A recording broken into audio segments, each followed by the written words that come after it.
In the early months of 1942, the United States found itself in a state of constant wartime vigilance, a reality few Americans had ever experienced before. The attack on Pearl Harbor on December 7, 1941, had shattered the illusion of security on the continental mainland. Until that day, many Americans believed that the vastness of the Pacific Ocean and the sheer size of the country provided a natural shield against foreign aggression. The sudden bombardment of the Hawaiian Islands proved otherwise, revealing that the war was no longer a distant conflict, but a present and tangible threat. On the West Coast, California became a focal point of military concern. Los Angeles, one of the nation's largest port cities, housed critical infrastructure, shipyards, aircraft factories, oil refineries, and other industrial sites vital to the war effort. Its population was substantial, making it both strategically important and potentially vulnerable. Military commanders feared that even a small strike could disrupt production and morale, so they placed the city under continuous surveillance. Every passing plane, every glint of light on the horizon, every unexplained noise at night was treated as a potential harbinger of attack. Military authorities immediately implemented measures to strengthen coastal defenses. Aircraft patrolled the Pacific waters day and night, searching for enemy vessels or reconnaissance planes. Radar systems, still in the early stages of development, were employed to detect approaching aircraft. Young and often inexperienced operators scrutinized flickering blips, attempting to distinguish genuine threats from natural interference. As days passed, tensions steadily mounted, and the public, influenced by regular news reports of sabotage fears and the presence of enemy agents, shared in that anxiety. Every shadow and every unusual sound could spark alarm. By January 1942, a comprehensive schedule of air raid drills and civil defense exercises had been established. Sirens were tested regularly, residents were instructed on emergency procedures, and shelters were inspected and prepared for use. Citizens began to adapt to a new way of life. Blackout curtains covered windows at night. Streets grew quieter, and neighborhood watch groups emerged to monitor unusual activity. Ordinary sounds, planes flying overhead, distant bangs, even animals stirring, could be misinterpreted as signals of danger. Fear became a part of daily existence, and life itself revolved around readiness and caution. In early February, the fragile calm was shattered when Japanese submarines shelled the coastline near Santa Barbara. Physical damage was minimal, but the psychological impact was profound. Los Angeles was suddenly acutely aware that the enemy could strike the mainland. Military authorities heightened alert levels, and media coverage amplified public fear. Residents began to anticipate a direct assault on their city, expecting that an attack could occur at any time, perhaps with devastating effect. As February 24th approached, the city braced itself. Evening descended, and Los Angeles, previously calm, now vibrated with nervous energy. Streetlights were dimmed, and households kept radios tuned for updates. Conversations in shops, buses, and homes centered on speculation. What might the enemy do next? When would it strike? And how would the city respond? Every sound seemed suspicious, and each passing shadow took on ominous significance. Soldiers positioned themselves along the surrounding hills, manning searchlights and anti-aircraft guns. Radar operators focused on their screens, attempting to discern real threats from false readings. The tension in the air was palpable. Any signal might determine the fate of the city, and military commanders understood that even a brief hesitation could prove costly. The stakes were immense, and the consequences of error were unthinkable. Meanwhile, civilians faced their own battles with fear and uncertainty. Many watched the hills and the skies from windows or rooftops, while others retreated to basements and shelters. The combination of limited information and heightened alert created a sense of collective dread. Some residents later recalled the strange, almost surreal quality of the night. Shadows seemed deeper, noises louder, and even the wind more threatening. Anxiety gripped the population, as people felt powerless yet compelled to remain vigilant. Radar operators soon detected an unusual flickering blip on their screens. It moved slowly toward the city, its origin unclear. Some officers suspected enemy aircraft, others considered a weather balloon, while a few suggested technical interference. Military command, unable to dismiss the possibility of attack, ordered heightened readiness. Guns were manned, searchlights aimed, and the city held its collective breath.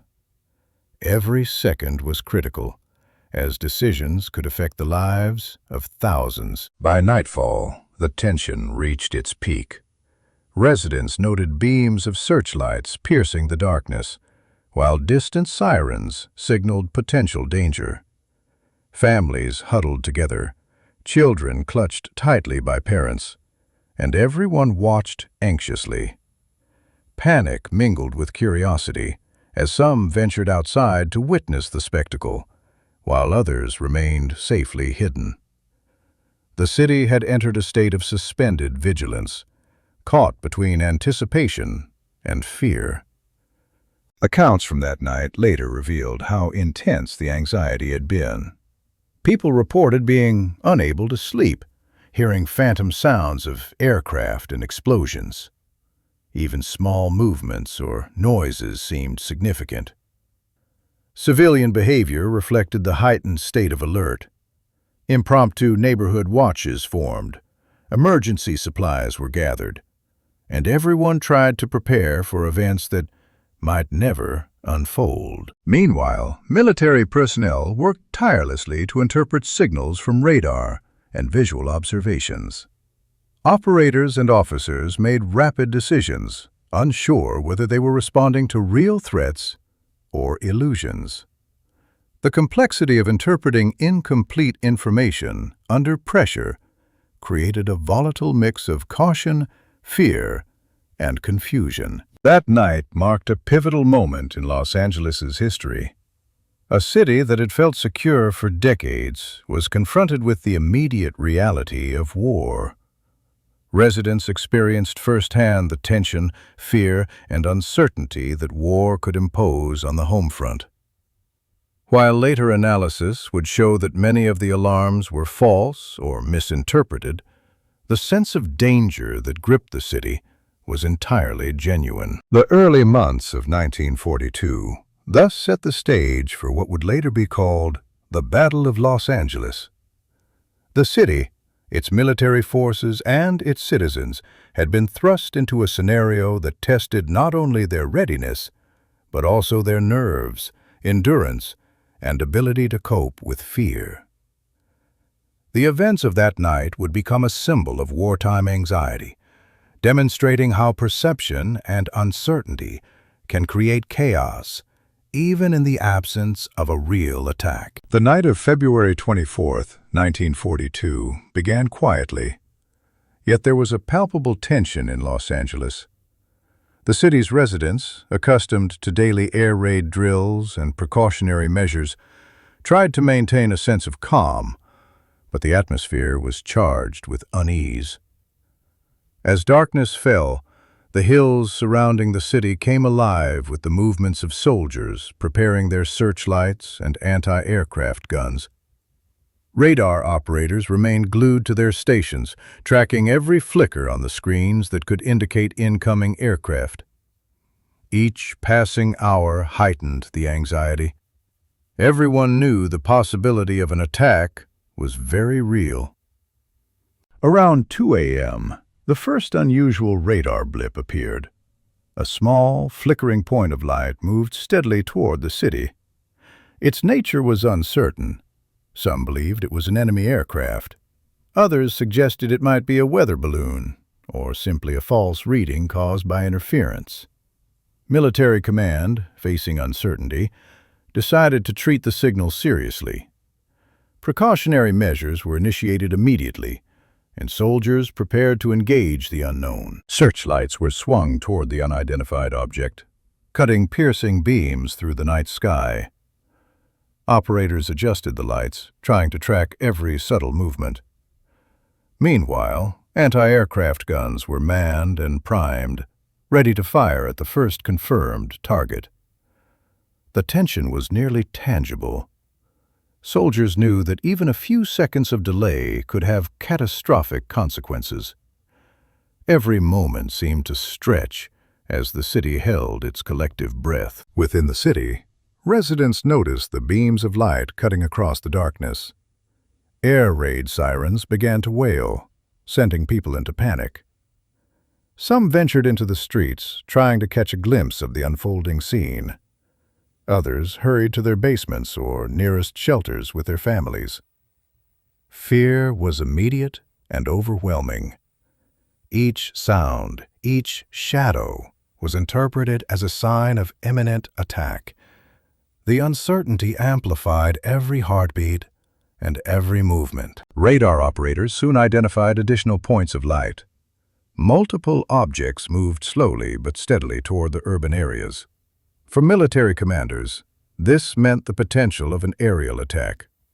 Orders were issued to commence preemptive fire, even though no one could confirm the targets as enemy planes. Anti-aircraft batteries unleashed a barrage into the sky. Explosions illuminated the clouds, and echoes rolled through the valleys and canyons surrounding the city. Meanwhile, civilians reported seeing flashes and streaks across the night sky. Each distant explosion seemed deafening in the stillness. Fear blended with fascination. Some residents attempted to record the scene with cameras, while others watched silently, unable to tear their eyes away.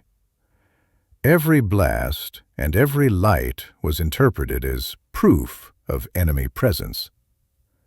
Panic, fueled by uncertainty, gripped the city entirely. Military authorities struggled to maintain control.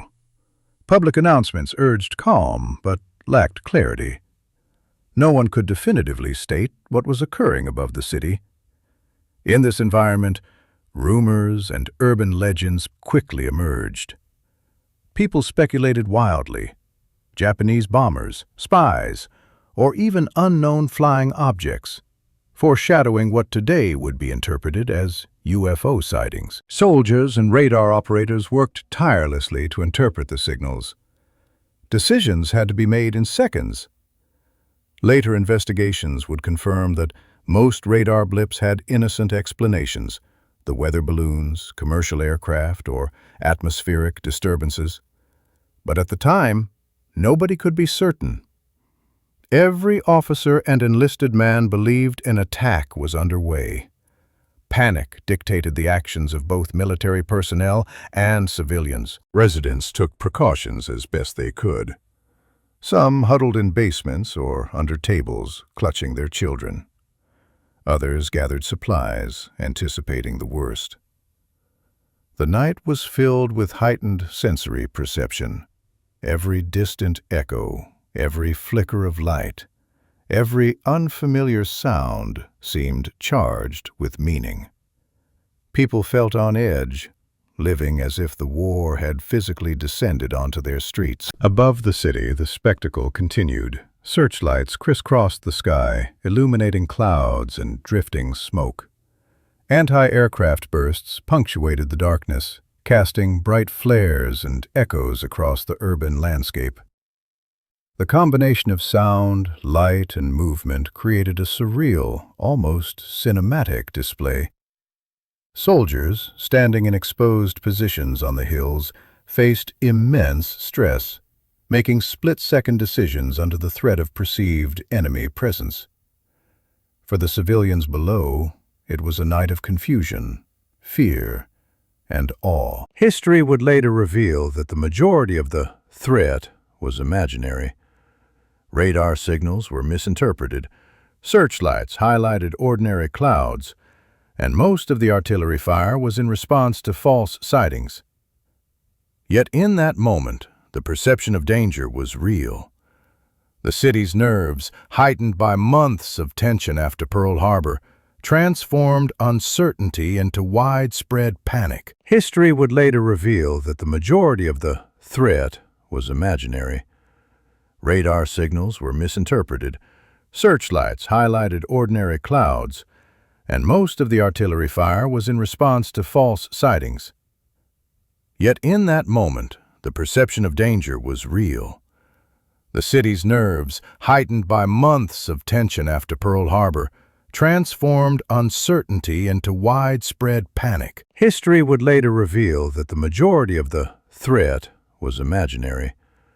Radar signals were misinterpreted, searchlights highlighted ordinary clouds, and most of the artillery fire was in response to false sightings. Yet in that moment, the perception of danger was real.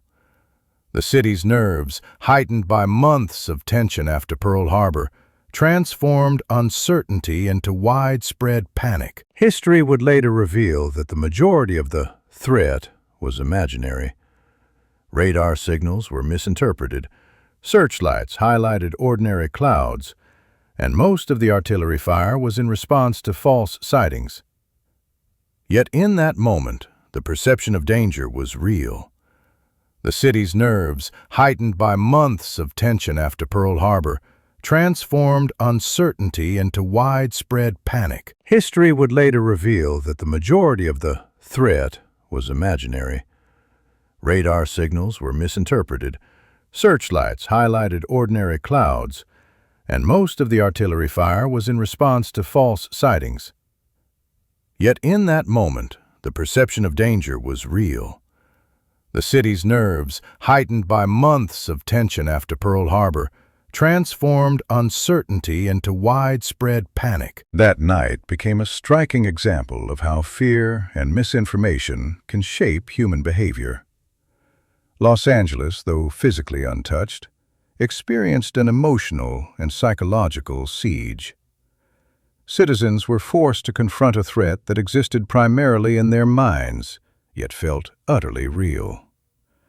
The combination of military action, citizen observation, and mass anxiety created a chaotic tableau, remembered for decades as the Battle of Los Angeles. By dawn, the city began to process the intensity of the night.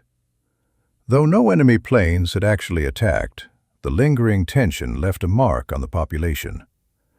Stories circulated about miraculous escapes, heroism, and misperceived attacks. Newspapers would later call it a false alarm, but for those who lived through it, the fear had been genuine.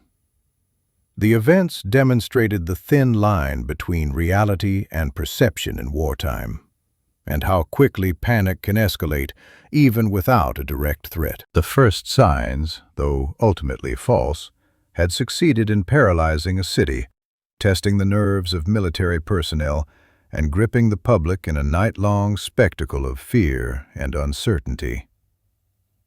February 24th to 25th, 1942, would go down in history as a lesson in psychology, preparedness, and the intensity of human reaction to perceived danger. For the residents of Los Angeles, the night marked a profound experience. An invisible enemy had turned their city into a theater of panic, fear, and awe. By sunrise, the city slowly regained composure. Residents emerged from shelters, assessed minor damage, and tried to rationalize the night's events. The military began analyzing what had occurred, piecing together radar records, eyewitness accounts, and reports from gun batteries. The night's chaos was labeled a false alarm, yet the experience remained vivid in the memories of everyone who had lived through it. The opening fire and ensuing chaos in Los Angeles served as a stark reminder of how fear and uncertainty could escalate rapidly. In a city already on high alert, misinterpreted signals transformed a quiet night into a psychological battle, demonstrating that in wartime, perception can be as powerful and as frightening as reality itself. The night of February 24th to 25th, 1942, reached its most intense and bewildering point as the hours dragged on toward the early morning. Los Angeles was engulfed in a chaotic tableau of light, sound, and fear, with artillery fire, searchlights, and sirens converging into a single, overwhelming sensory experience. Soldiers manned their positions on the hills surrounding the city, firing at phantom targets that radar operators insisted were approaching enemy aircraft. The air seemed to vibrate with the sound of exploding shells, while clouds illuminated by the searchlights shifted in an almost hypnotic pattern, appearing to form massive enemy formations that did not exist. Civilians remained huddled in basements, doorways, and shelters, or watched in stunned terror from their windows. The repeated bursts of anti-aircraft fire created a strobe-like effect in the night sky, casting fleeting shadows that made ordinary buildings and trees appear to move and shift. Families gripped each other, trying to remain calm, while children cried in confusion and fear.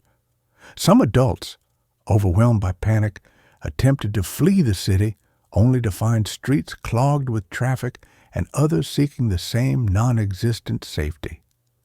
Every sound, from a distant vehicle to the echo of artillery, was interpreted as part of the imagined invasion. On the hills, soldiers struggled to maintain focus amid exhaustion and anxiety. Many were young men recently assigned to their posts who had trained for such scenarios but never imagined the intensity of the real, or at least perceived, battle. Commands were shouted, radios crackled with conflicting reports, and gunners fired relentlessly. Each flash of light from a shell explosion reinforced the illusion that enemy planes were maneuvering through the beams, sometimes weaving and twisting in impossible patterns. The night became a nightmarish game of light and shadow, with human perception strained to its limits. Searchlights scanned the sky in overlapping arcs, illuminating clouds and mist, creating the optical illusion of approaching aircraft.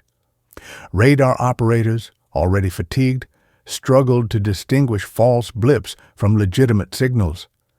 Every unidentified object triggered a response. Guns fired, shells exploded, and more lights cut through the darkness.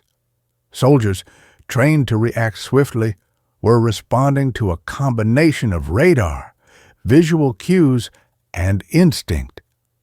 To them, the night sky seemed alive with hostile activity, yet the reality was far less threatening. Within the city, panic reached a peak. Residents screamed and shouted, some attempting to escape, others frozen in place. The cacophony of sounds, the booming artillery, wailing sirens, and human voices merged into a disorienting symphony of fear. Civilians reported seeing lights streaking across the sky, believing them to be Japanese planes performing evasive maneuvers. Many later recalled that the combination of fear, darkness, and constant motion created a sense of unreality, as though the city were trapped in a war zone far beyond comprehension. For hours, the illusion of attack continued. Artillery fire lit up the sky in repeated bursts, and clouds seemed to take on the forms of aircraft, creating the perception of large formations swooping toward the city. The intensity of the display, combined with anxiety, exhaustion, and confusion, pushed soldiers and civilians alike to the limits of endurance. Many were unsure whether they were witnessing reality or collective hysteria. Some residents described the night as apocalyptic, with fire and explosions illuminating everything in sight, creating a scene unlike anything they had ever experienced. The psychological impact of the night cannot be overstated. For many civilians, the experience was overwhelming, with heightened stress responses triggered by continuous auditory and visual stimuli. Heart rate spiked, adrenaline surged, and rational thought gave way to instinctual responses. Families remained together, gripping hands or sheltering children, while neighbors assisted one another in finding safer locations. The interplay of fear and communal support created a unique dynamic, blending terror with a fragile sense of solidarity. Soldiers faced their own trials. Continuous engagement with imagined threats demanded alertness and precision, while draining both mental and physical energy. Radar operators rotated shifts, but struggled to maintain vigilance. Every flash of light, every radar blip, and every shift in cloud formations demanded immediate reaction. Commanders attempted to coordinate batteries, communicate with headquarters, and direct fire effectively, all while uncertainty dominated every decision. The night became a crucible, testing not only skill, but the human capacity to endure stress under extreme ambiguity. As the early morning hours approached, activity began to wane. The anti-aircraft guns fired their final bursts, and searchlights slowly retreated, revealing a city bathed in dim, pre-dawn light. Civilians cautiously emerged from shelters, assessing the situation. Streets were littered with debris, shattered glass, spent shell casings, and fallen objects, but remarkably few physical injuries had occurred. Yet the psychological residue of the night lingered. Residents recounted vivid impressions of fire streaking across the sky, clouds shaped like enemy planes, and the deafening resonance of artillery that seemed to shake the very ground. Military analysis following the event revealed the truth. No enemy aircraft had penetrated the city's airspace. Radar readings had been misinterpreted, atmospheric interference had created false targets, and optical illusions amplified by searchlights had fueled the collective panic. Nevertheless, the events demonstrated the power of fear, perception, and confusion in generating the illusion of a real battle. Civilians and soldiers had both experienced a night of extreme tension, one that tested endurance and psychological resilience under conditions of uncertainty. In the aftermath, Los Angeles slowly regained composure. People assessed minor damage, discussed what they had seen, and began piecing together a narrative to explain the events. Newspapers published accounts of the false alarm, but the memory of the night was etched indelibly into public consciousness. The culmination of the night had served as a profound lesson in the impact of perception, preparedness, and mass psychology during wartime. Historians have since reflected on the events as a demonstration of how human perception, shaped by fear and expectation, can create scenarios as intense and emotionally charged as any real combat situation. The night's culmination was a testament to the fragility of certainty in the face of ambiguous information, highlighting both the limitations of early warning technology and the vulnerabilities of a civilian population on high alert. By sunrise, the city's residents had endured an ordeal of unparalleled psychological intensity. Although the threat was imagined, the fear, confusion, and heightened response were entirely genuine. The culmination of the night represented a peak in the Battle of Los Angeles, a moment when uncertainty, anxiety, and the interplay of human perception created the experience of an actual attack, leaving an indelible mark on all who witnessed it. When dawn finally broke over Los Angeles on February 25, 1942, the city emerged into a stunned and uneasy silence. The night that had felt endless was over, but the confusion and tension clung to the early morning air like smoke. Streets that only hours earlier had echoed with explosions, sirens, and frantic shouting now lay quiet, littered with broken glass, shell fragments, and the remnants of a mass panic that had swept through the city. The first rays of light revealed a city trying to process what had just happened. Residents began stepping cautiously out of their homes, blinking against the brightness of the morning sun. Many had not slept at all. Some still trembled from the adrenaline that had surged through them during the night. Neighbors exchanged hurried whispers, recounting what they had seen, or thought they had seen, high in the sky. Some swore they had watched Japanese aircraft swooping down through beams of light, while others claimed the objects were metallic discs that moved in ways no conventional aircraft could. The descriptions were inconsistent, but the fear had been universal. Children clung to their parents, still frightened by the deafening artillery fire and the way the walls had shaken around them. Families surveyed their homes for damage. Some found shattered windows, cracked plaster, or fallen debris. Others were relieved to discover that their residences had survived the night untouched. As people assessed their surroundings, the smell of burnt cordite lingered in the air, mixed with the faint odor of smoke drifting across neighborhoods. On the streets, workers tasked with cleanup began gathering shell fragments, some as large as a fist, others small enough to be mistaken for stones. Many civilians collected them as souvenirs, believing they were reminders of a narrowly avoided disaster. Newspapers would later report that over 1,400 shells had been fired during the night. An astonishing number, considering no enemy aircraft had been confirmed. Police officers attempted to restore order as traffic resumed. Drivers navigated carefully around debris and abandoned vehicles left in panic. Public transportation ran behind schedule as operators had taken shelter during the night or were stuck in areas blocked by fallen shrapnel.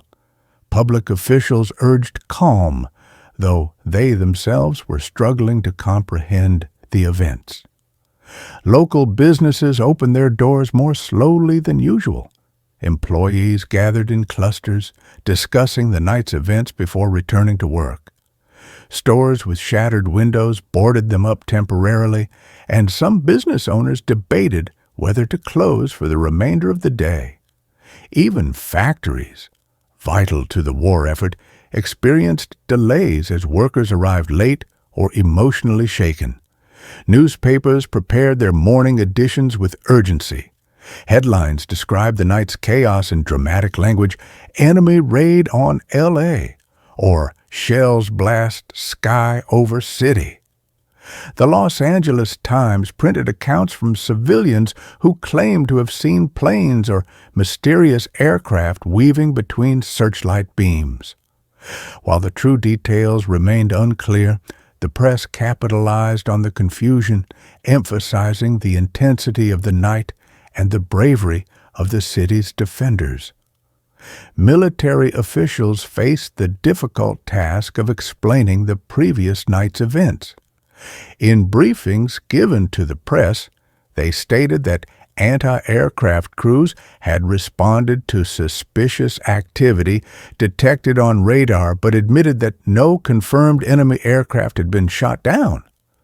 When pressed for evidence, spokesmen provided vague answers, emphasizing that the city had been under threat and that the response had been appropriate under wartime conditions. Privately, however, Military commanders were far less confident. Reports from radar stations conflicted with visual accounts from soldiers and civilians. Some officers insisted that multiple aircraft had been present, while others dismissed the sightings as illusions caused by clouds and searchlights.